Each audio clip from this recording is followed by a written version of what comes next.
(2023년 10월 30일) 숭실대학교 교수협의회 회장단, 63대 총학생회, 한국대학 노동조합 숭실대 지부에서 공동성명서가 발표되었습니다. 뉴스배달부 슈슈는 이 성명서를 하나하나 살펴보기로 했습니다.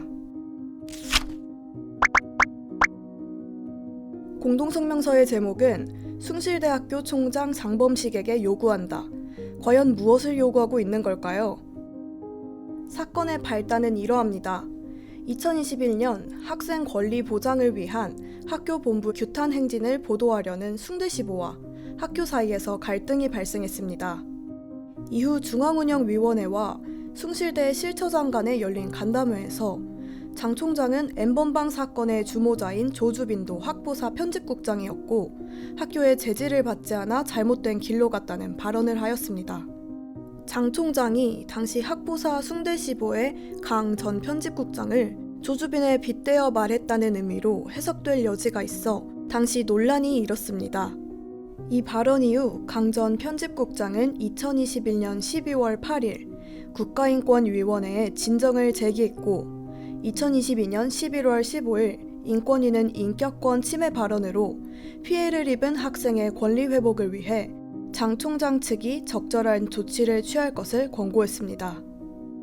하지만 언론 사극과의 회견에서 장 총장 측은 당시 현장에 해당 학생이 있었던 것이 아니고 해당 발언은 어느 학생을 겨냥한 발언이 아니라 교육의 필요성을 강조하기 위해 언급한 사례에 불과했다며 억울함을 호소했습니다.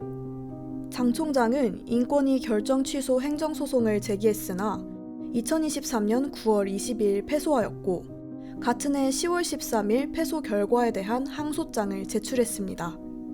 최근 성명서를 발표한 3주체는 이러한 총장 측의 행동에 대해 문제가 있는 사안을 소송 중인 사안으로 만들어 비판 여론을 입막음하려는 의도가 아니냐는 의혹을 제기하기도 했습니다. 그러나 숭실대학교 기획실장은 언론 사극과의 회견에서 다음과 같은 의혹은 사실이 아니라며 부인했습니다.